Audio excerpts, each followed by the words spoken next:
Hey guys, welcome to the channel. It's your boy Regis, and today we have 6 new ship modules. Let's get into this. Woo!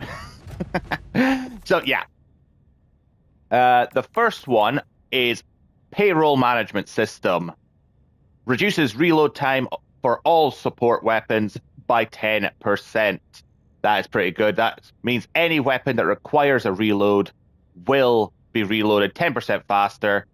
This costs 200 uncommon, 200 rare, and 20 super rare.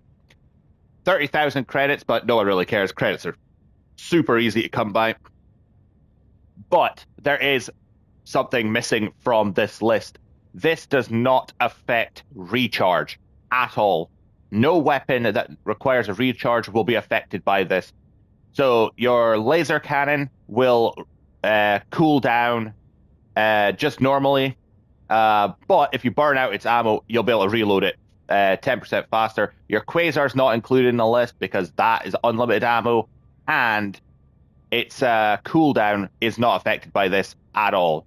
So reload is just for physically reloading the weapon, like your spear, like your machine guns, stuff like that.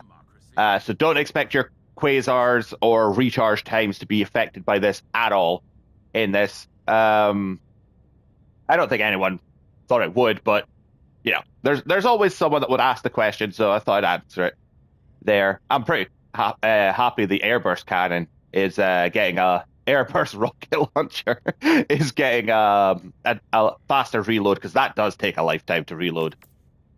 So high density explosives increase the damage radius on explosives caused by orbital stratagems by 10%. That's right. That's your walking barrage, your 380s, your 120, and your precision strike. All of them do 10% more damage. 250 uncommon, 200 rare, 20 super rare, 35,000 credits. Not bad. The 120 is a fan favorite right now. The majority of matches I'm in, people are using it. So they will be extremely happy with this. Me personally, it is what it is, because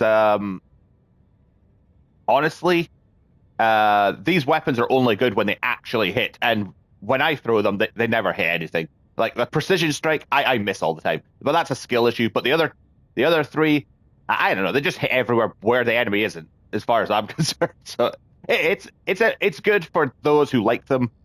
It's meh for those who could care less about that one.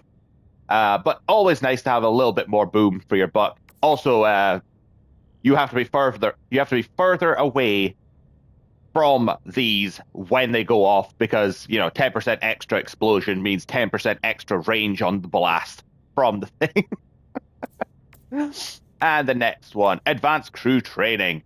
Eagle rearm cooldown further reduces by 10% if called in while Eagle uses still remain. What this means is when you use an Eagle stratagem that has multiple uses, as long as you keep one of those, the cooldown on the rest of them will be 10% faster. But if you use that last one, it will just be regular cooldown time. So always keep one. Like if you're using a strafing run, I think you get like 4 runs at a time on that. And each one will reload like up from its cooldown faster by 10%, as long as you have one of those still in the I can throw section. 200 uncommon, 250 rare, 25 super rare, 30,000 credits. So that's not bad.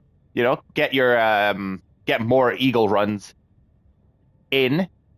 So yeah, because sometimes they can take forever, sometimes they're super fast. This kind of just evens it out a little bit. So yeah, not bad, not bad. Morale augmentation reduces cooldown time of all stratagems by 5%. This one is probably the most useful so far, because some stratagems take forever to reload off their cooldown. It really does. So having a 5% extra reduction on their cooldown time. Absolutely brilliant. 250 uncommon, 200 rare, 20 super rare, 35,000 credits. So yeah. So, and this affects every single stratagem that you have equipped. So that's pretty good. This one and advanced crew so far, pretty good. And streamlined launch processes. All support weapon stratagems launch immediately once called in, reducing overall deployment time. What this means is normally when you call in a stratagem, it takes a few seconds before it leaves the ship and comes down, basically simulating it's being loaded into the tube and then fired down for you. Now it skips over the whole loading the tube thing, so it saves you a few seconds on the actual launch time. So instead of a 9-second launch, you'll probably get a 5-second one instead. So yeah, pretty good.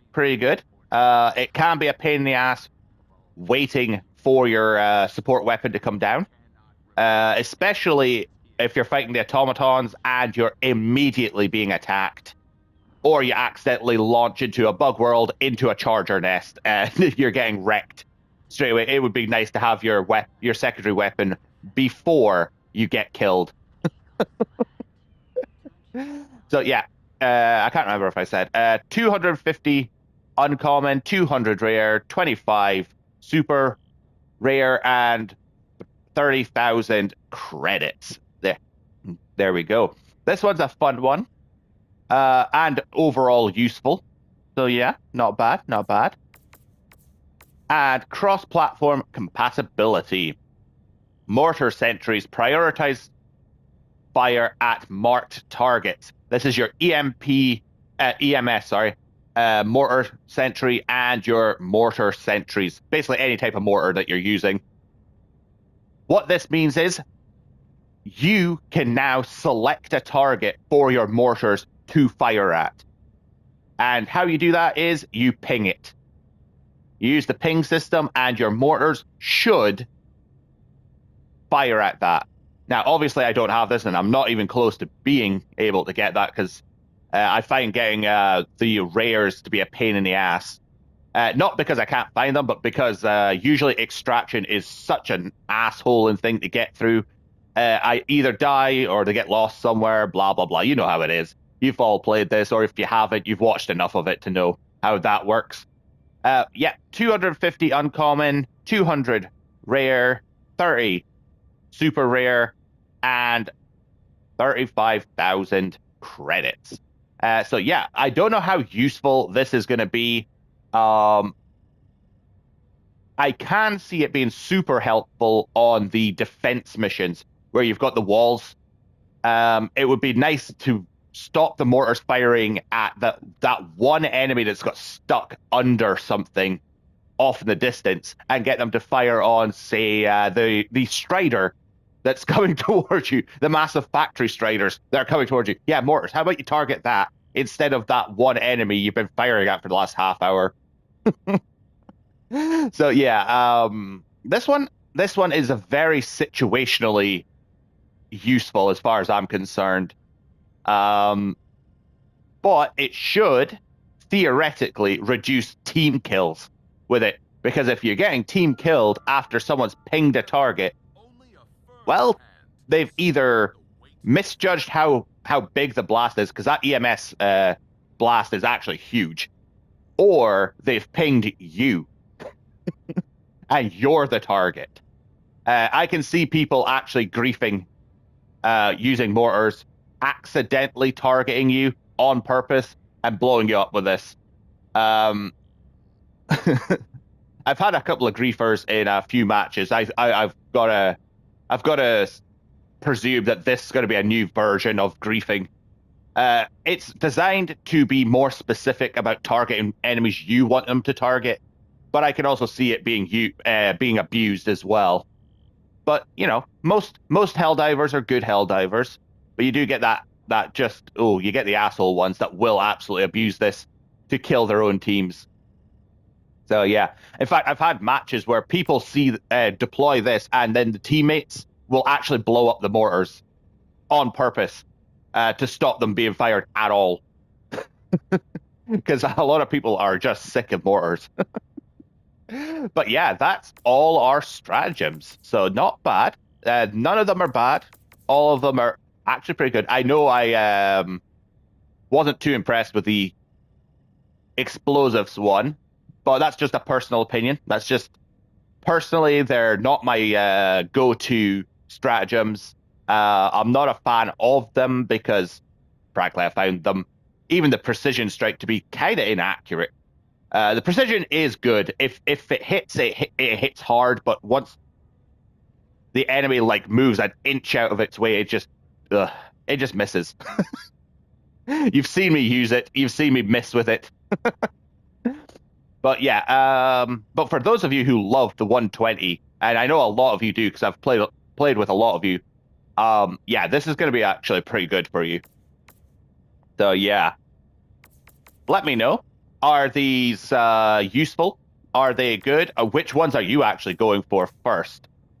I think I'm going to go for, which one was it? The reduced cooldown on all stratagems. I think that's the most useful out of all of them. As much as I want this one, I think that this one, the streamlined one, would be the second one I'd get. Definitely morale first, because this just seems to be useful across the board. But like I say, I've got to get the actual the actual rares first. If you're like me and you only play on Helldive, if you want rares, drop down to 7.